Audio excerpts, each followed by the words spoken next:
আমাদের পাশের বাড়িতে একটি খুব সুন্দর আন্টি থাকতেন। তিনি এতই ফর্সা ও হাসি খুশি ছিলেন যে যখনই তাকে দেখতাম আমার মনটা কেমন জানি করত। আন্টির স্বামী দেশের বাইরে থাকতেন, তাই আমার মনে হতো যদি তার সঙ্গে কিছুটা মনের কথা ভাগ করে নিতে পারতাম, কিন্তু আমি জানতাম না যে তিনি আগে থেকেই আমার সাথে কথা বলতে চাইছিল। একদিন আমি রাস্তা দিয়ে যাচ্ছিলাম, হঠাৎ আন্টি আমাকে ডেকে তার বাড়িতে নিয়ে গেলেন। আমি ঘরে ঢুকে চুপচাপ বসে রইলাম। কিছুক্ষণ পর আন্টি যখন ঘরে এলেন তখন তিনি হালকা পোশাক পরেছিলেন, যা তাকে অসাধারণ লাগছিল। তাকে দেখে আমি কিছুটা অবাক হয়ে গেলাম। আমি তাকে বললাম, কেন আমাকে ডাকছেন? তিনি কিছু না বলেই আমার পাশে বসলেন। তারপর কিছু না বলেই, বন্ধুরা, আজকের গল্পটি অনেকটাই স্পেশাল, তাই সবাই রেডি হয়ে যাও। দয়া করে গল্পগুলো ভালো লাগলে ভিডিওটি লাইক, শেয়ার এবং চ্যানেলটি সাবস্ক্রাইব করো প্লিজ। আমার নাম কুনাল, বয়স 20 বছর, সাধারণ এক যুবক। তবে সাধারণ হলেও আমাদের পাড়ার প্রায় সব মহিলাই যেন আমাকে অন্য চোখে দেখতেন। প্রায় সবাই ছোটখাটো কাজে ডাকার জন্য আমায় খুঁজতেন। আমি যতবারই বাড়ি থেকে বেরোতাম, কোথাও না কোথাও থেকে একটি ডাক আসত, কুনাল, একটু এদিকে আসো, আমাদের একটু সাহায্য দরকার। আমি এসব কাজে অভ্যস্ত হয়ে গিয়েছিলাম, যেন এক ধরনের আনন্দ খুঁজে পেতাম। আমাদের পাড়ায় এক আন্টি ছিলেন, যার নাম জানার কখনো চেষ্টা করিনি, শুধু আন্টি বলেই ডাকতাম। তার স্বামী বেশিরভাগ সময় দেশের বাইরে থাকতেন, আর আন্টি একাই থাকুত। মাঝে মাঝে পাড়ার লোকেরা তাকে নিয়ে নানা কথা বলত, কিন্তু আমি কখনো সেসব নিয়ে মাথা ঘামাতাম না। একদিন দুপুরে যখন আমি বাড়ি থেকে বেরোচ্ছিলাম, তখন আন্টি আমাকে ডেকে তার বাড়িতে নিয়ে গেলেন। তার কাছে যাওয়ার আগে আমার মনে একটু দ্বিধা ছিল, তবে ভাবলাম পাড়ার অন্যান্য মহিলারাও তো আমায় প্রায় কাজে ডাকে, আন্টিও হয়তো কিছু জিনিস আনতে বলবেন। আমি যখন তার দরজার কাছে পৌঁছলাম, তিনি হাসি মুখে বললেন, কুনাল, তুমি কি আমার জন্য কাছের দোকান থেকে একটা ডিভিডি আনতে পারবে? প্রথমে আমি অবাক হয়ে গেলাম, ভাবলাম এই যুগে ডিভিডি কেন? তবে বিষয়টি বেশ মজারও লাগল। মনে হচ্ছিল সবকিছু যেন একটু অন্যরকম ছিল। আমি ধীরে ধীরে এক অদ্ভুত পরিস্থিতির মধ্যে জড়িয়ে পড়ছিলাম। সন্ধ্যা নামতেই আমি ডিভিডির দোকানের দিকে রওনা হলাম। সেই দোকানটা আমার এক বন্ধুর, তাই মনে হলো হয়তো সে আমাকে একটু সাহায্য করবে। দোকানে পৌঁছে আমি বন্ধুর কাছে ডিভিডি প্লেয়ার চাইলাম। কিছুটা দ্বিধা করার পর সে বলল, ঠিক আছে, তবে একে ফিরিয়ে দেওয়ার দায়িত্ব কিন্তু তোমার। আমি তার শর্ত মেনে নিলাম, কারণ আমি চাইনি যে আন্টিকে হতাশ করতে। ডিভিডি প্লেয়ার নিয়ে যখন আন্টির বাড়িতে পৌঁছলাম, তিনি আমাকে দেখে মৃদু হেসে ধন্যবাদ জানালেন। আন্টির চোখে একটি অদ্ভুত ভাব ছিল, যেন তার কথার পেছনে আরও কিছু লুকিয়ে আছে। আমি যখন ডিভিডি প্লেয়ারটি দরজার কাছে দেওয়ার চেষ্টা করলাম, তিনি বললেন, ভেতরে এসে এটি আমাদের এলসিডির সঙ্গে সেট করে দাও, কারণ আমি এই ব্যাপারটা বুঝি না। আমি এসব কাজে দক্ষ ছিলাম, তাই ভেতরে ঢুকে ডিভিডি প্লেয়ারটি ঠিক করে দেওয়ার সিদ্ধান্ত নিলাম। আন্টির ঘরের পরিবেশ আর তার আচরণ আমাকে এক ধরনের আকর্ষণে জড়িয়ে ফেলেছিল। যখন আমি তার বাড়িতে ঢুকে ডিভিডি প্লেয়ারটি সেট করছিলাম, প্রতিটি মুহূর্তে তার প্রতিক্রিয়া আমার মধ্যে এক অন্যরকম অনুভূতি তৈরি করছিল। চা খেতে খেতে আমি যখন সিনেমার দিকে তাকালাম, দেখলাম একটি মেয়ে নাচছে। তার নাচ আর সৌন্দর্য আমাকে অবাক করে দিল, যেন সে অন্য কোনো জগতের মেয়ে। চা কখন শেষ হয়ে গেল তা আমি টেরই পেলাম না। ঠিক তখনই আন্টি মৃদু হেসে বললেন, ও আমার মেয়ে, আজ একটু অসুস্থ, তাই ঘুমাচ্ছে। আমি অবাক হয়ে গেলাম, কারণ আমি কখনো আন্টির মেয়ের কথা শুনিনি। যখন প্রথমবার তাকে দেখলাম, তার সৌন্দর্য আমাকে মুগ্ধ করে দিল। আমি একটু অজুহাত দেখিয়ে বললাম, আচ্ছা আন্টি, এখন আমি যাই। আন্টি হেসে বললেন, আরে এত তাড়াহুড়ো কেন? চা তো খেলে, এবার একটু বসো। আমি কোনো উত্তর না দিয়ে উঠে বাড়ির দিকে রওনা হলাম, কিন্তু বাড়ি ফিরেও আমার মন পুরোপুরি সেই মেয়েটির ভাবনায় ডুবে গেল। আন্টির মেয়ের চেহারাটা যেন বারবার আমার সামনে ভেসে উঠছিল। আমি ভাবতে লাগলাম, আন্টির মেয়ে এত সুন্দর, তাহলে আগে কখনো তাকে দেখিনি কেন? বাড়ি ফিরে পড়াশোনায় মন দেওয়ার চেষ্টা করছিলাম, কিন্তু বারবার সেই মেয়েটির হাসিমাখা মুখ আর তার সরলতা আমার চিন্তায় ভেসে উঠছিল। আমি বুঝতে পারছিলাম, আন্টির বাড়িতে যাওয়া মানে শুধু তার সঙ্গে দেখা করা নয়, তার মেয়েরও একটা আকর্ষণ ছিল। পরের দিন যখন আমি বাইরে যাচ্ছিলাম, হঠাৎ আন্টির কথা মনে পড়ল। আমি জানতাম না কবে আবার তার সঙ্গে বা তার মেয়ের সঙ্গে দেখা হবে, কিন্তু এক জিনিস নিশ্চিত ছিল, এবার আমি আরও বেশি উৎসাহী হয়ে পড়েছিলাম তার বাড়িতে যাওয়ার জন্য। এটা শুধু তার কাজ করার কথা নয়, বরং একটা অদৃশ্য টান ছিল যা আমাকে তার দিকে নিয়ে যাচ্ছিল। তখনই মনে পড়ল, ডিভিডি প্লেয়ারটি ফেরত নিয়ে আসা উচিত। সেটাই অজুহাত করে আবার আন্টির বাড়িতে গেলাম। আন্টি আমাকে দরজার কাছেই ডিভিডি প্লেয়ারটি দিয়ে দিলেন এবং ভেতরে আসতে বললেন না।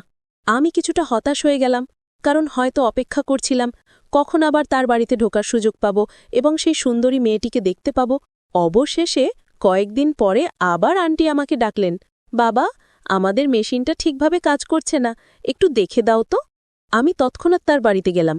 মেশিনটি পরীক্ষা করে দেখলাম ভেতরে একটি কাপড় আটকে আছে, কাপড়টি বের করে মেশিনটি চালু করলাম এবং সেটি আবার কাজ করতে শুরু করল। এটা দেখে আন্টি খুশি হয়ে বললেন, ধন্যবাদ, তুমি ঠিক করে দিলে, ঠিক হয়েছে, এবার কাপড় ধোয়ার কাজটা করতে হবে। বলার পর আন্টি বললেন, এখন আমার মেয়ের ওঠার সময় হয়েছে। আমি যখন উঠতে যাচ্ছিলাম আন্টি বললেন, আরে বসো, তোমার জন্য কিছু খাবার নিয়ে আসছি। কিছুক্ষণ পর তিনি চা আর বিস্কুট নিয়ে এলেন। আমি ভাবতে শুরু করলাম, আন্টির মেয়েও তো এই বাড়িতেই থাকে, কিন্তু তাকে এখনও দেখিনি। মনে মনে আগ্রহ বাড়ছিল তাকে একবার দেখার জন্য। আমি তাকে বেশ কয়েকদিন আগে দেখেছিলাম, কিন্তু কখনো সামনাসামনি দেখা হয়নি। ভাবছিলাম, যখন আন্টি এত সুন্দর, তার মেয়ে তো আরও সুন্দর হবে। তখনই আন্টি বলেন, তুমি একটু বসো, আমার মেয়েটা এই আসবে, তোমার সঙ্গে আলাপ করিয়ে দেব। ঠিক সেই সময় তার মেয়ে ঘর থেকে বেরিয়ে এলো। সম্ভবত সে জানত না যে আমি এখানে আছি, তাই কোনো ওড়না ছাড়াই বেরিয়ে এলো। তাকে দেখে আমার চোখ বড় হয়ে গেল, যেন এক পুরী আমার সামনে দাঁড়িয়ে আছে। তার ভেজা চুল দেখে মনে হলো সে এক্ষুনি স্নান করে এসেছে। সে একটি গোলাপি রঙের পোশাক পরেছিল, যা তাকে একেবারে অপ্সরার মতো লাগাচ্ছিল। আমি তাড়াতাড়ি উঠে দাঁড়ালাম। আন্টি তার মেয়েকে বললেন, এটা আমাদের প্রতিবেশী কোনাই, খুব ভালো ছেলে, অনেক কাজে সাহায্য করে আমাকে। এটা শুনে তার মেয়ে আমাকে একটু দেখে নিল এবং আবার নিজের ঘরে চলে গেল। আন্টি বললেন, ও অপরিচিতদের সঙ্গে বেশি কথা বলে না, ছোট বয়সেই অনেক কষ্ট পেয়েছে ও। এরপর কথায় কথায় আমি তার স্বামীর কথা জানতে চাইলাম। এই প্রশ্নে তিনি কিছুটা অস্বস্তি বোধ করলেন, একটা দীর্ঘশ্বাস নিলেন, তারপর বললেন, উনি গত 10 বছর ধরে বিদেশে আছেন, তবে কখনো আর ফিরে আসেননি। উনি প্রতি সপ্তাহে টাকা পাঠান, তাই আমাদের কোনো কিছুর অভাব হয় না। আন্টি বলতে শুরু করলেন, তবে আমার একটাই মেয়ে, আর আমার স্বামীও বিদেশে আছেন, তাই বাড়িতে একজন পুরুষের উপস্থিতি সবসময় মিস করি। যদি আমাদের বাড়িতে এমন একজন থাকত যে সব বাইরের কাজগুলো করে দিত। তার কথাগুলো বলার সময় মুখে এক ধরনের অসহায়ত্ব দেখা যাচ্ছিল। কেন জানি না সেই মুহূর্তে তার জন্য আমার মনে খুব মমতা জন্মাল। তাই আমি বললাম, আপনি চিন্তা করবেন না, যখনই কোনো কাজের দরকার হবে আমাকে ডেকে নেবেন, আমি সবসময় সাহায্য করতে প্রস্তুত। আমার প্রচুর সময় আছে, আমাকে আপনি নিজের মতোই ভাবতে পারেন। আমার কথায় আন্টি খুব খুশি হলেন। এরপর থেকে আমি প্রায়ই আন্টির বাড়ির আশেপাশে ঘোরাঘুরি করতে শুরু করলাম, আর তিনিও বাইরে এসে দাঁড়াতেন। যখনই তিনি আমাকে দেখতেন তখনই বলতেন, কুনাল, একটু এদিকে এসো, আমাকে আটা এনে দাও, বা একটু দুধ নিয়ে আসবে। আমি সবসময় দ্রুত তার কাজগুলো করে দিতাম। একদিন আন্টি আমাকে ডেকে বললেন, কুনাল, একটু বাজার থেকে সবজি নিয়ে আসো তো, মেয়ের জন্য বিশেষ কিছু রান্না করতে ইচ্ছা করছে। আমি তৎক্ষণাৎ বাজারে গেলাম। সবজি নিয়ে ফিরে আসার সময় দেখলাম তার মেয়ে রান্নাঘরে। সে চুপচাপ রান্না করছিল, তার প্রতিটি কাজ খুব যত্নশীল আর শান্তভাবে করছিল। আমাকে দেখে হালকা একটা হাসি দিল, যা আমার মন ছুঁয়ে গেল। সে খুবই কম কথা বলত, কিন্তু তার চোখগুলো যেন অনেক কিছু বলে দিত। একদিন আমি যখন আন্টির বাড়িতে গেলাম, তিনি আমাকে চায়ের জন্য ডেকে নিলেন। বললেন, কুনাল, আজ তোমার জন্য বিশেষ চা তৈরি করেছি, এসো বসো। আমি তার সঙ্গে বসলাম এবং আমরা নানা বিষয়ে গল্প করতে থাকলাম। আন্টি এখন তার পরিবার এবং নিজের জীবনের গল্প বলতে শুরু করলেন। তিনি জানালেন তার মেয়ের নাম তানিয়া, আর সে তার বাবার খুব কাছের ছিল। যখন তার বাবা বিদেশে চলে গেলেন, তখন তানিয়া তাকে অনেক মিস করত এবং ধীরে ধীরে নিজেকে গুটিয়ে নিতে শুরু করল। আন্টির কথা শুনে তানিয়ার প্রতি আমার সহানুভূতি আরও বাড়ল। আমি তার জীবনের কঠিন সময়গুলো বোঝার চেষ্টা করছিলাম। একদিন আমি তাদের বাড়ির সামনে দিয়ে যাচ্ছিলাম, তখন এক মিষ্টি কণ্ঠ আমাকে ডাকল, কুনাল, একটু এখানে আসবে। আমি তাকিয়ে দেখি সেই ডাক তানিয়া দিয়েছিল। আমি তার কাছে দৌড়ে গেলাম। তানিয়া বলল, আজ মা অসুস্থ, তাই দয়া করে একটু দুধ নিয়ে আসতে পারবে? এটা শুনে আমি তৎক্ষণাৎ দোকানে গিয়ে দুধ কিনে আনলাম। বাড়িতে ফিরে দরজায় টোকা দিলাম। তানিয়া দরজা খুলল। আমি বললাম, দুধ নিয়ে এলাম, এই নাও। তখন তানিয়া একটু হেসে বলল, দয়া করে ভেতরে এসে দুধটা হাতে দিয়ে যাও। আমি ভেতরে ঢুকলাম। তারপর সে বলল, মায়ের পাশে একটু বসে থাকো। আমি আন্টির ঘরে গিয়ে দেখি তিনি বিশ্রাম নিচ্ছেন। কিছুক্ষণ পর তানিয়া আমাকে জিজ্ঞেস করল, কুনাল, চা খাবে? তার স্বরে এমন কিছু ছিল যার কারণে আমার মুখ থেকে শুধু জি কি শব্দটি বেরোল, কারণ আমি কিছুটা নার্ভাস ছিলাম। তবে তার মুখে একটা অদ্ভুত হাসি ছিল, যার মানে আমি বুঝতে পারলাম না। কিছুক্ষণ পর সে চা নিয়ে ঘরে ঢুকল এবং বলল, আমার মা তোমার অনেক প্রশংসা করছিলেন, তুমি আসলে কি করো? আমি উত্তরে বললাম, সারাদিনই অবসরেই থাকি। এটা শুনে সে হেসে উঠল। আমি লক্ষ্য করলাম সে যখন হাসে তখন তাকে আরও সুন্দর দেখায়। তারপর হঠাৎ তার মুখটা একটু বিষণ্ণ হয়ে গেল। আমি চা খাওয়ার সময় আমি ভাবিনি যে ও এতটা কাছে এসে বসবে। ও হঠাৎ আমার হাতটা ধরল এবং বলল, কুনাল, তুমি কাজ কেন করো না? এই কথায় আমার চোখে পানি চলে এলো। আমি বললাম, আমার বাবা মা মারা গেছেন, আমি দিনে দুবেলা খাবার পাই, তাই আয় করে আর কি করব। এটা শুনে সে রেগে গিয়ে উঠে দাঁড়াতে লাগল।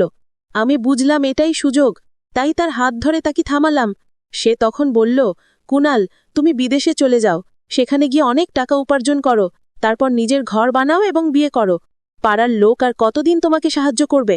এইসব কথা বলে সে আলমারির কাছে গেল এবং সেখান থেকে কিছু গহনা বের করে আমার হাতে দিল।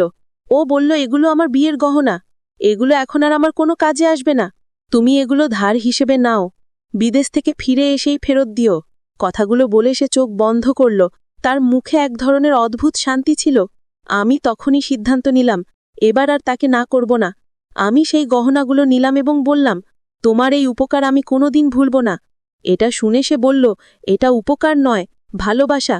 ভালোবাসার প্রতিদান কেউ দিতে পারে না।